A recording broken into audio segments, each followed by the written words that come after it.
so I can make my money. Oh. There we go. Let's find our next guest. There he is. Biggest star in the business. Forget about what you've heard. Forget about gerbils and batting cages and fish and hurricanes. We've got our next guest joining us here in just a few moments. But before we do that, we've got to find all of our merry men and women and get them in here. If my keyboard will let me do this. We have had some issues with the with the old Skype today, where I couldn't add people. I couldn't. I don't know. It's been a circus today. Well, you got me right. I've got you. I've got you. Cool. You're looking good. You're fantastic. But I've got to get my co-hosts in here at some stage of the game. I got to be able to bring them into the mix. And if you get a hold of us on our website, jiggyjaguar.com, I think we're just going to do this. I'm going to re-add them this way and see what happens. Because this should work, because it worked 20 seconds ago. and we will see what happens. In fact, what I'm going to do is I'm going to hang up with you. I'm going to call you right back. So give me a couple seconds here. Somebody save me. You gotta lay down or get the fuck down. Somebody save me.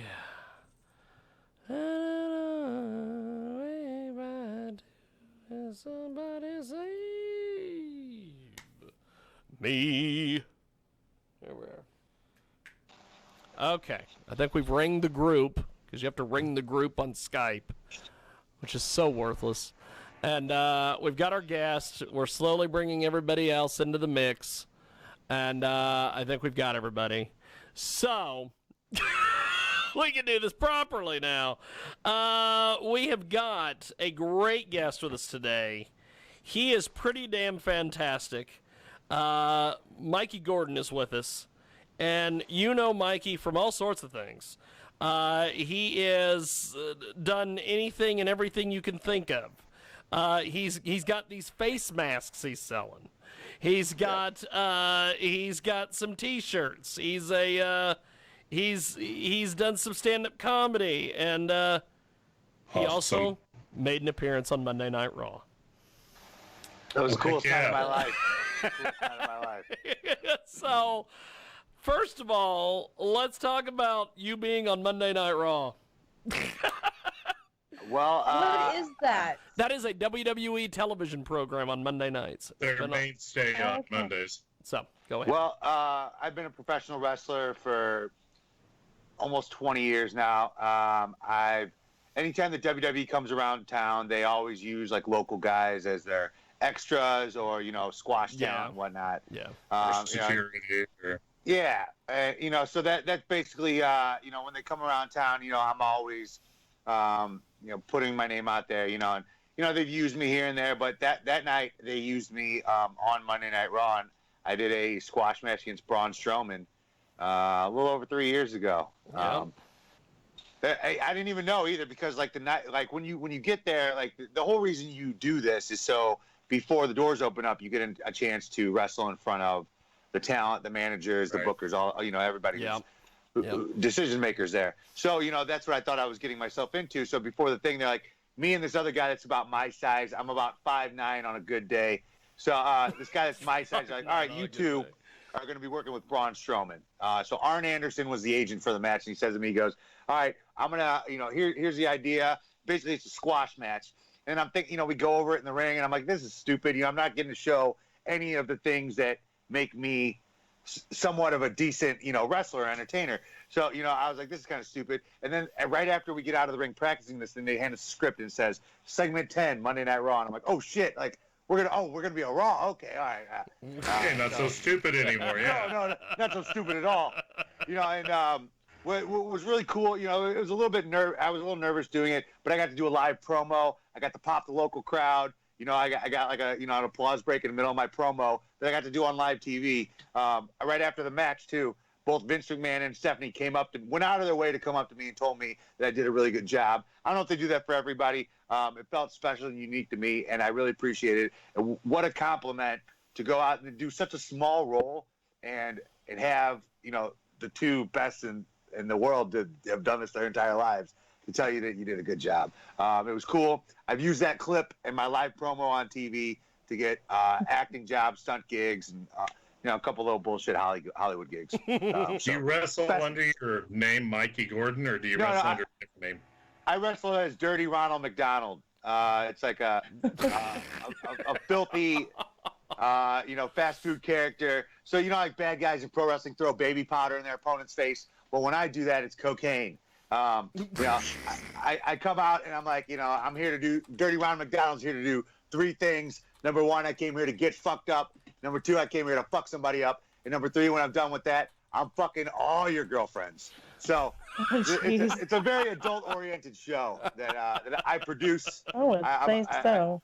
I book Fist Combat out of San Diego. We're a very adult-oriented bar wrestling show that we wrestle at a strip club here in San Diego. I also have a monthly show in Las Vegas. And once we're out of this lockdown bullshit, we'll have weekly shows at this bar right next to the university here in San Diego. So we have weekly wrestling shows. Awesome.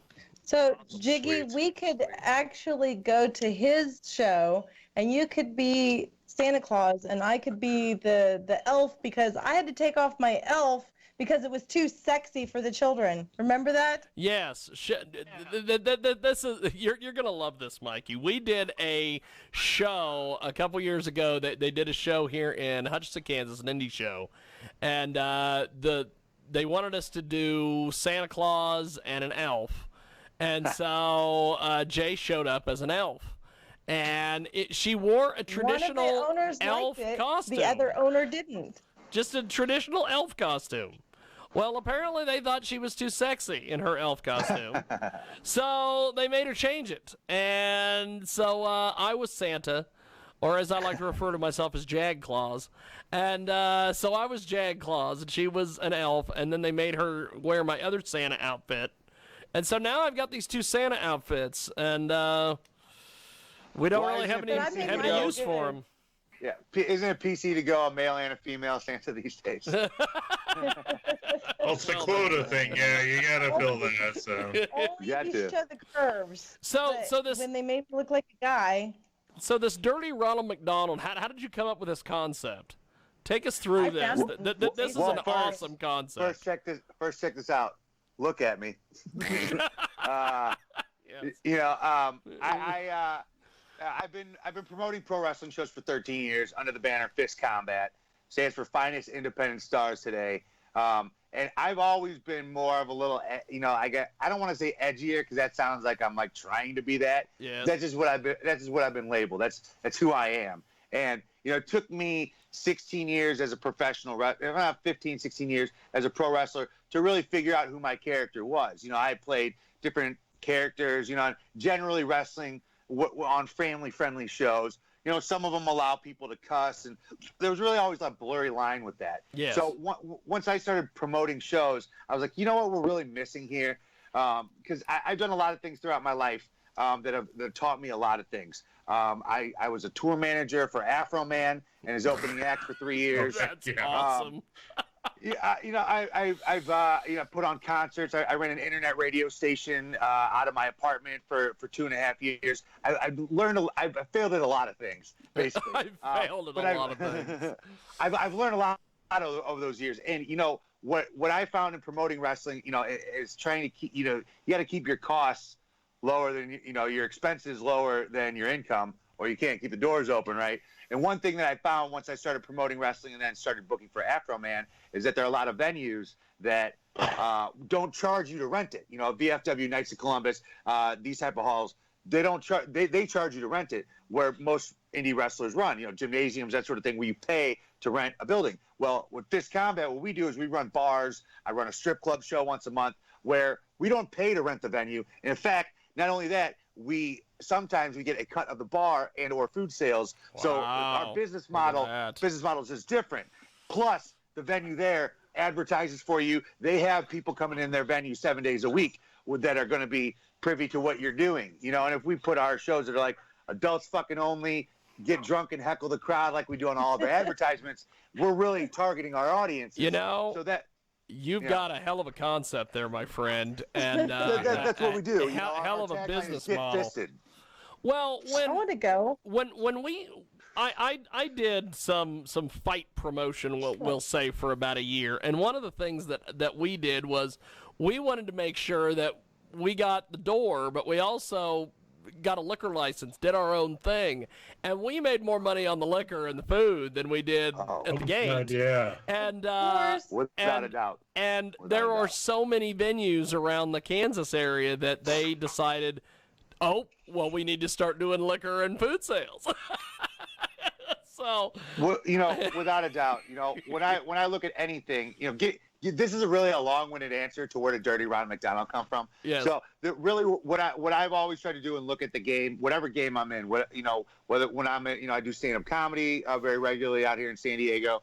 You know, I've been in, you know, the music a little bit, you know, when I was touring with Afro Man and doing that thing. But I've learned a lot of things, and it's look at what's going on in the market and just do the opposite. Don't try to be the, you know, let's put it in wrestling terms. Don't try to be the 350th best John Cena.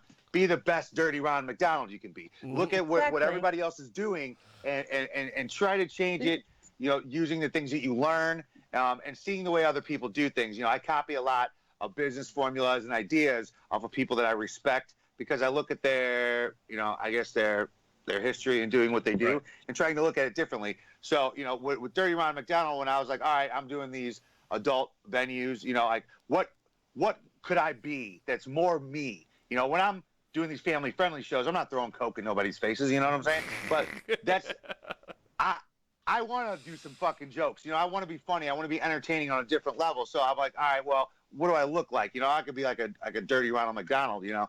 So I was like, all right, well, what would Dirty Ronald McDonald do? I'd kick people in the nuts. I'm a heel, you know, I'm a bad guy. People love me though, you know, like that's not my fault. I just do what I do, you know. Fucking hit people in the dick, throwing cocaine in their face. I do this move sometimes where I shove my hand up the guy's ass and I call it the ventriloquist. I make him like sing a song or some shit. That's awesome. Try to do some funny stuff.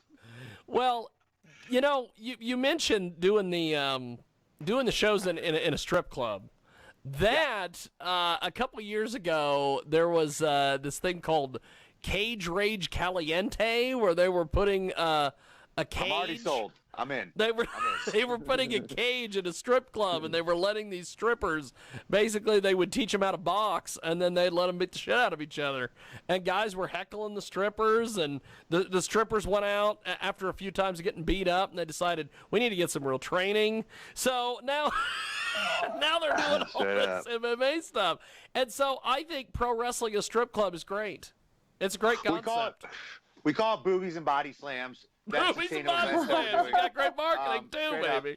And we have strippers get topless in between matches too, so it's a fucking great time. The Pure Platinum, where we do the shows on the first Friday of every month, they're very accommodating to us. They give us a big VIP section with bottle service afterwards. So it's not only do you get to watch titties during the show, we all hang out and have a good time after the show. And you get in free admission to the strip club afterwards for the after party, as long as you pay to get into the wrestling show. You know, this is a tremendous concept because I remember when me and cousin Chris from Jiggy Jag TV used to go to strip clubs in Wichita, Kansas, and we would do wrestling chants at the strippers. That the strippers were like they like there was this one that climbed all the way up to the top of the pole, and then she slid down and she'd clack her heels on the stage, and we used to start a chant of "This is awesome, this is awesome," stuff like that. The strippers loved the fact we would come in there and do these chants. We would do stupid chants like "Show your tits." Well, of course, we're a strip club; they're gonna show their tits. And did you go to the Red Garter up north? That's kind of a primo place. We went to Jezebel's of all places. I'm being a smart ass. The Red Garter's like a nasty, like, you know, they'd be like the D team at any other strip club. So it's where you send people you don't like. This is the D team in Kansas too. Like, whoa! All right. Oh yeah, dude, it's like it's bad there. It's like it's one of those ones that's out in the middle of nowhere, up north, just right outside of a little small, like, per se, you would say suburb of Wichita. And I mean, it's hilarious. It's like, I don't know if the girls live out back behind it because there's like 3 or 4 trailers back there behind the place. So, And then one of the fun things about Kansas, I don't know, but Kansas, You know what's going down in those trailers. oh Well, yeah, They're going down for real. there is a strip club on the way to Junction City, Kansas, of course, and they have a daycare next to the strip club. What? So I mean, yeah. Do you want strippers to come to work or not? or does it go through the evening too? do you want them to come to Yeah, work that's or not? up until 2 a.m. and no. So the strip club wrestling essentially. Do you put the ring on the stage, or how do you do this? So the way that it That would works, break like, the stage. for sure. So like it's actually like in like a banquet room that's connected to the strip club. So Awesome. it's not you can't see the strippers stripping during the wrestling show. Like it's in its own area, you know, Awesome. with its own entrance, you know. So if you want to see the strippers, you know, you go after the show. Like Okay. and people that go to the strip club some of them just go to the strip club, but you know, we're the hottest show in town for sure. Like It is great. you know, I've only lived down in San Diego for a little over 3 years. So like we took this concept. I started it in St. Louis, where I originally was from. Yeah. Moved it to Northern California with me in 2014, and then in early 2017 moved down here to San Diego. And now we got full support from the city that we're in. You know, it's been a dream coming down here and just see, like, I live a block from the beach, you know, like this is fucking paradise out here. Like there's no reason for anybody to go to a show ever, but they do. They really support us out here. You know, we've got a lot of support out here, you know, and because we're putting on shows. You know, we like, one of our taglines is get drunk and heckle, you know, like the other tagline is get fisted. You know, like we're here to put on a show for people to enjoy. You know, like that's the beauty of wrestling too now, is that I feel like, and if you guys, you know, are wrestling fans, you guys can probably attest to this. It's not just you're a wrestling fan or you're not. You can be a fan of this style of wrestling, or the fan of this style, or a fan of this. It's like music. There's punk rock, there's metal, there's classic, there's country, there's hip hop. And if you can like some of it, but not like all of it. And the way that we put it on is we put it on for people that might have liked wrestling at one point in their life. Everybody liked wrestling at one point. Well, you know what's, you know, me and John had a guest on our Thursday program, Mr. Derek Ellis, or as he's commonly referred to in the business, Mr. Merrick McMichaels, and he did a bar wrestling show one time where they did 2 shows in one night. They did one for the family friendly, and then they did one all ages. And then, then... for the adults. And he said that he's probably never going to do that concept again because it was a nightmare to produce. But what you're doing with wrestling in a strip club is perfect. We're gritty, you know. Originally, before we were doing it at the strip club, we were running it at a pool hall. So, were you doing this when you were back in St. Louis? Because I've worked with some guys from St. Louis from way back in like the 90s and stuff. But how long have you been doing this? And did you train out there in St. Louis? I didn't really get trained necessarily by anybody, but the people that helped me along when I got in, Pete Madden, Big Bad Ben, Killer I've done Keith stuff Smith. with Matt and them. Pete Madden is like an older brother, father figure to me. He's a surfer too, and he comes out here to San Diego like once every couple years on a little kook surfing trip. So Pete, the human wrecking ball. That's the first independent wrestler. I was like, I'm a fan of that guy. I was like 99, and I started training in 2000. A funny story. One of the first times I started out as a referee, and one of the first times I ever did, we did a show in Joplin, Missouri. Oh, Joplin. Anyway. Who was that fat guy that was the promoter? What was his name? Oh, give me a second. John Arisi. He was out of New York. Anyway, it was funny because the second match I reffed, because I was just there to help my friends. They got put on as the opening match. Their referee didn't show up. So anyway, I mean, there's everybody there. Second match is Pete Madden and I can't remember if it was Davey or Danny Boy Hawkins. Danny Boy. Was it Danny Boy? Okay.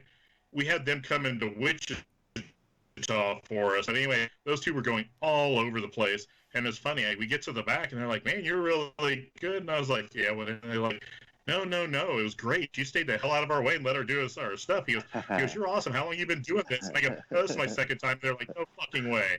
It was hilarious. I was so surprised when I seen Pete Madden a long time ago. He got rid of all that long curly hair and stuff. Oh yeah, we went with Working up in Kansas City for Metro Pro for a while out there. I just didn't know if like you did any training up there because I trained in St. Louis for a job I had, and we ended up going over to Larry Flint's Hustler Club because two of the girls that worked out there were working out at the gym right across from the restaurant I was training for. So we get there. I just didn't know. It was funny. And I mean, I knew a lot of guys like Ron Powers and stuff from out that way. So yeah, got to work with Cowboy Bob Orton. Oh, yeah, Cowboy Bob was around all the time. I'm friends with his son Nathan, who's a stand-up comedian. Wow. I've met Randy a few times and shit, but Is Randy the youngest or is Nathan the youngest? Because I know he had a daughter and two sons, but it's Randy, and then there's a daughter I know younger than Randy, and then Nathan's younger than her. okay. I'm not totally sure. Yeah. Bob Orton was great to work with. He was telling me, he goes, we were in the back. I did his match, him and Valentine. No, it was him and Ron Powers against Valentine and Honky Tonk Man. Anyway, Orton comes up to me, he goes, "Man," he goes, "you're really good." He goes, "Dude," he goes, "if you weren't so damn big," he goes, "I could get you up in New York in a heartbeat." And I was like, "What?" He goes, "Dude, you're bigger than 90% of the wrestlers there." Because I'm like just under 6'2" and about 270. He goes, "You would have overshadowed the size of those guys." And I was like, "Damn it." Yeah, for real. I have a really good Honky Tonk Man story that you brought it up. Oh boy, here we go. I always like honky stories. This is a good one. So Honky Tonk Man, I booked him for some like spoken word stand-up comedy sort of things. Him and Lanny Poffo for a weekend. Was it him when he was doing the thing with Greg Valentine and John Redcorn, or was that a different tour? This was just like November, December 2011. Oh, so okay. Yeah. I don't know if he had done any of this stuff yet, but he came out for a weekend anyway. So we're driving him around, and he's like, you know what? I'd try anything once. Well, except being gay, but there was this one time in Puerto Rico where I got this blow job from this hooker, and I didn't know if it was a guy or a girl, but blowjobs don't count. So at the end of the weekend, he like signs a bunch of us like fucking 8x10s, and I hung it in my radio studio. And at the bottom was 8x10. I wrote on it, "Blowjobs don't count," and I framed it and hung it. The funniest part of the story is... perfect imitation of him. Bro, here you go. Hold on. The story's not over. Exactly how almost over. It's almost over. I'm on a show at the Del Mar Fair here in San Diego last year where Honky Tonk Man's on the show. I haven't seen him in 8 years. Now, he doesn't remember me. I don't give a shit about that. But he's backstage. We're all backstage. And he's like, Puerto Rico. And I was like, holy shit. I nailed that fucking impression for 8 years. And I was laughing so hard, I had to leave because I was like, he just kept saying Puerto Rico. It was exactly how I say it. Because I'm saying it's just like he said it, and I remembered it from that one time, and I was dying laughing. I had to leave. He's like, Puerto Rico. But yeah, that's my Honky Tonk Man story. Blowjobs don't count. Yeah, Blowjobs don't count, Puerto just Rico. like it. Well, have you ever thought about doing? You said you mentioned you do a once a month deal in Vegas.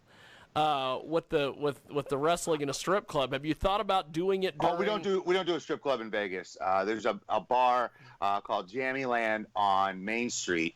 It's one street over from Las Vegas Boulevard, in between Old Vegas and New Vegas, and that'll be on the first Thursday of every month once this is over. Well, the reason I was asking about this is because have you ever thought about doing this during AVN weekend when they have the Adult Video News Awards Expo there? And the only reason why I bring this up is because last year we went to the I don't know why we would pull this off. We went to the AVNs last year, and I took a Macho Man Randy Savage impersonator with me to the porn convention. and he was more over than the porn stars were. And at one point, the porn stars kept telling me, they're like, well, because I told all of them on Thursday, I'm like, hey, he's going to be here Saturday. And they're like, oh, I got to be in the press room. We get into that press room, it's sold out because they want to meet Macho Man Randy Savage. Oh, yeah, the Macho Man is in the building, huh? Look out. Yeah, brother. Have nothing on there. Maybe Aliens better look out. in the sky. Hide your titties and butt cracks, because I'm coming to snap into them. Yeah. Oh, yeah. He had people walking up to him Madness, huh? and saying, I love all your matches. I've seen all your promos.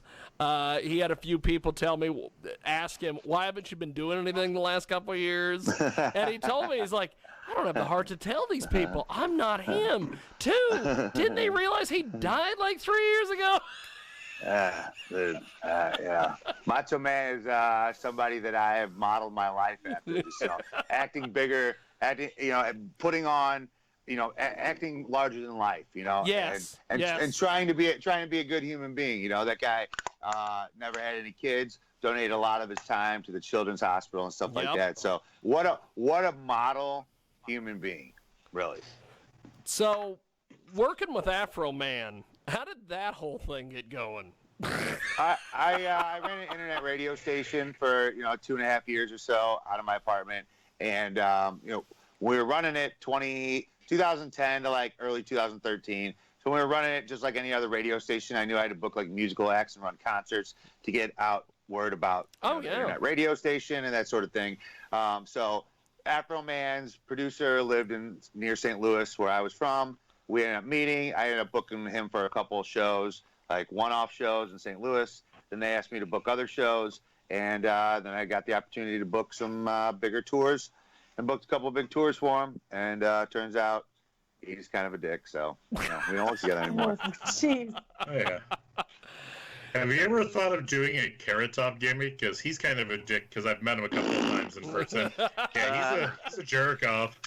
Here's my comedy album I put out last year called Carrot Bottom. So That's awesome. it's a true story. It's me getting fucking pegged by a carrot. Maybe it's Carrot Bottom. That's fantastic. Oh my God, I love it. If you search Dirty Ron McDonald on YouTube, you can find it for free on my YouTube page. Or buy it, because I got about 200 of these left that I'm never going to get rid of. Carrot Top. I do a bit when I stand-up comedy because people are really ignorant to redheaded people. They all think we look the same. They're like, oh, I only know 5 redheads, and you're all evil stepchildren of the world, soulless, fucking pieces of shit. Are you telling me that people don't make fun of redheads? Like, horribly. People are horrible to redheads. People are horrible redheads. The ginger with no soul. Here you go. Check this out. Here's how offensive the term ginger is, okay? Here's how offensive the term ginger is. The N-word and ginger are the same letters, just rearranged, okay? Yeah, I had somebody say that before. And it's not even the use of the word ginger that gets me. It's the hard R. You ginger, you soulless. Connect the dots on your fucking freckles. It's SPF 5000 using ginger. That's really what gets me. It's the hard R, ginger, So call me your ginger. I can be your ginger. You got to get approval from one of us before you call me that. Now, you also are you're great, by the way. We have got a great guest with us. Yo, my ginger. That's right. All right. You guys get approval. You guys are ginger approved. So you've been making these. You much like a lot of different people that I know have been jumping on the trend of the masks.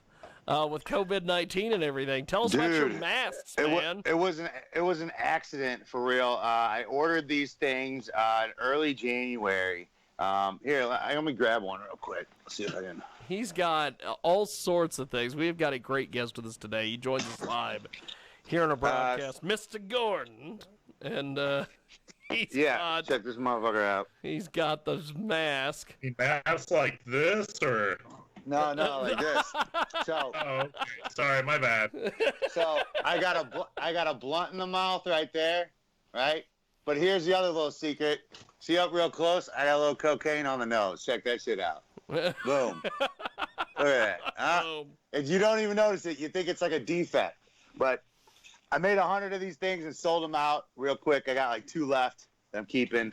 I just ordered another 100 with like gold grills and fucking a joint in the mouth. So, You've got a little bit of everything grills. going on. Dude, right? Just crushing it. You know, you're a man that never turns down an opportunity.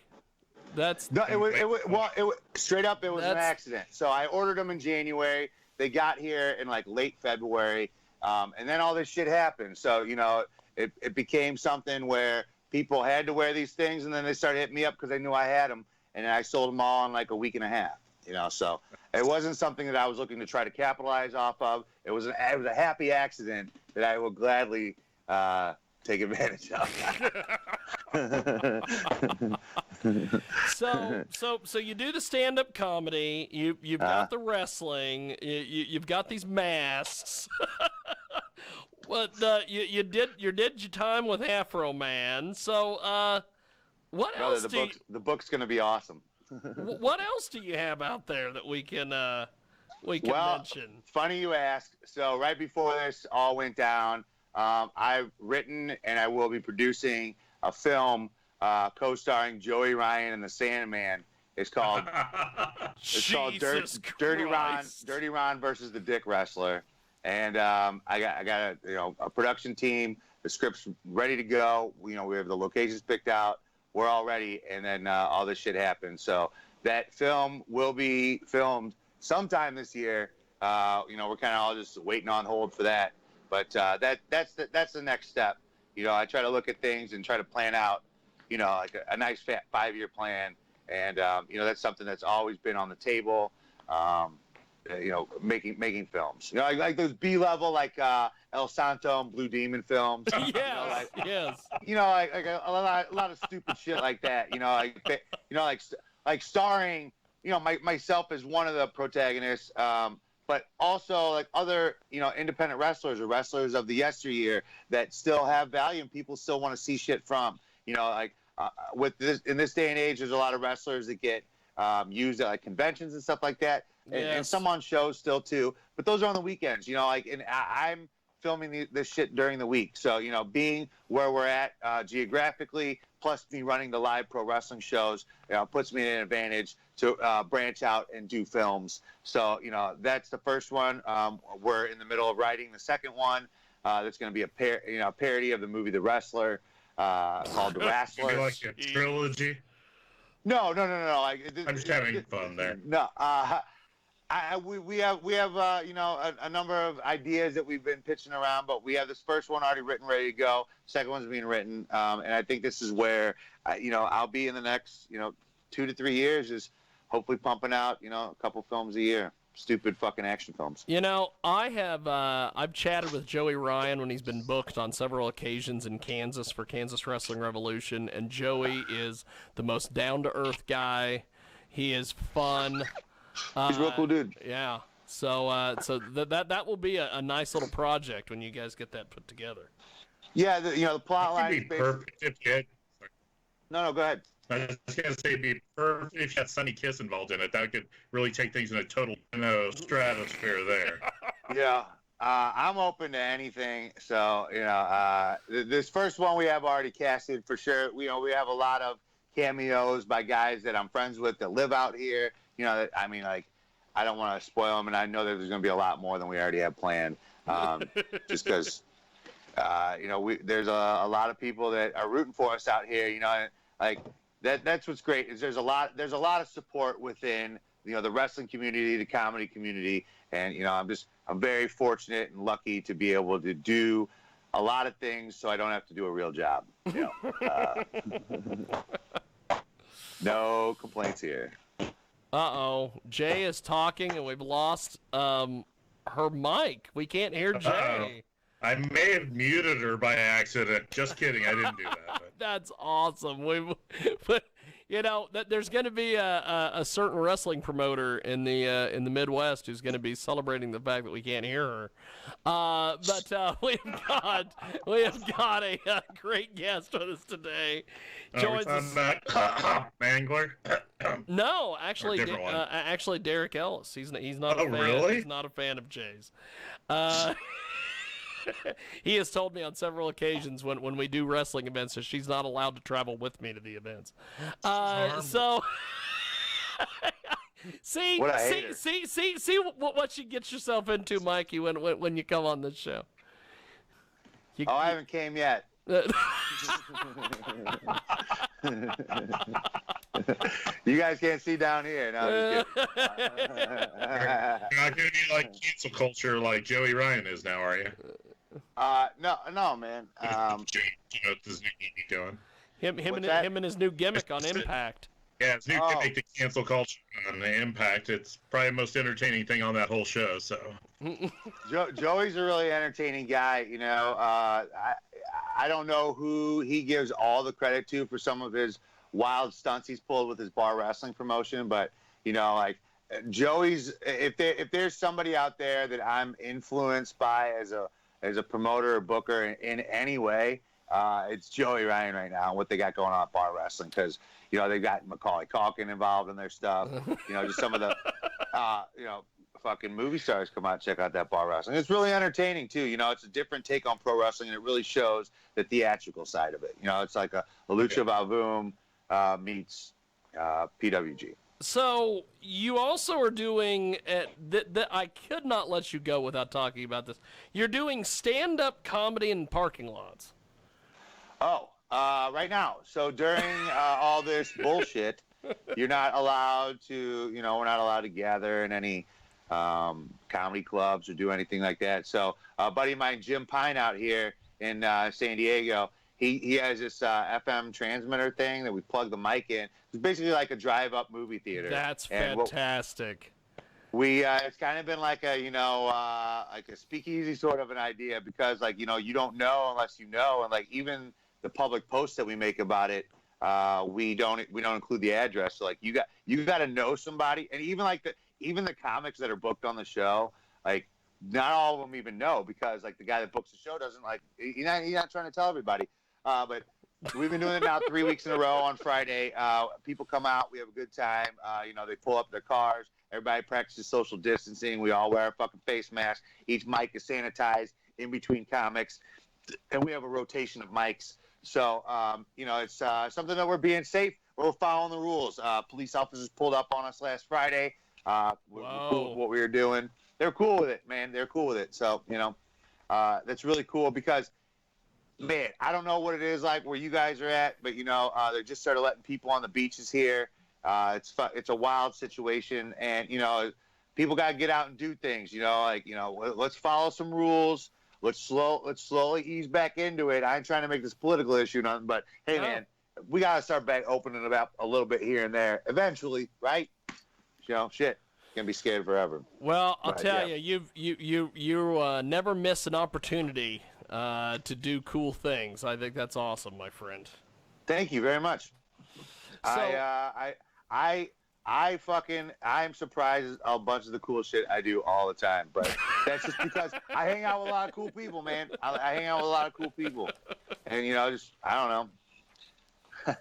I want to get out and do things, but it's fun. It's fun to get out and still be able to do comedy shows during all this shit. So John, as we wrap up here, do you have any more questions for our guest? This guy seems like one of my heroes, because I've never done actual comedy. I've done open mic night stuff. It's okay, I got one for you right now, because I kind of made a reply to a news thing on Facebook. It was talking about how Joe Biden won the Democratic, nomination for Kansas. He's the only guy running. I put down, that's kind of like, elected student body, president being, homeschooled and an only child, big deal, and they were all half of them were all it was amazing how many little things I got in a while, but it was just just little smart ass comments like that. And I used to do a thing where it was subliminal messages and cereal commercials, And my friends were all like, they came and seen it once, and they're like, dude, you scare us. I don't know if I want to hang with you anymore. Like that. Because, I mean, it was funny, but it was kind of, there's a little bit creepy thing. It was kind of like the Cinnamon Toast Crunch guys. It was kind of like Joe Biden, going around sniffing little kids, Man, that's why I try to stay away from anything that gets political because fuck, man. Oh, yeah. And here's what sucks is that it's tough to even come out with any sort of an opinion because no matter what opinion you have, people are going to attack you from either side. And that's very unfortunate that you can't have conversations with people. That's why I've been trying to use social media to have conversations with people, and and it's good that some people can, but a lot of people can't, and that sucks. Oh yeah. Well, this has definitely been fun, Mikey. Before we let you go, how do we find you online? Get your stuff, get involved with you, everything. At Dirty Ron McDonald or Fist Combat TV. Oh, we lost him. That was amazing. He was doing the plugs and then he was gone. I don't know what was that part of the gimmick? I don't know. Maybe just like boom, done. I'm gonna give him a little seconds here because I think maybe maybe that was the gimmick. I think that was the gimmick. That is the greatest exit in the history of this program. We have had a lot of firsts today. Oh. We've had a lot of firsts today. So that wraps it up here for our Sunday radio broadcast.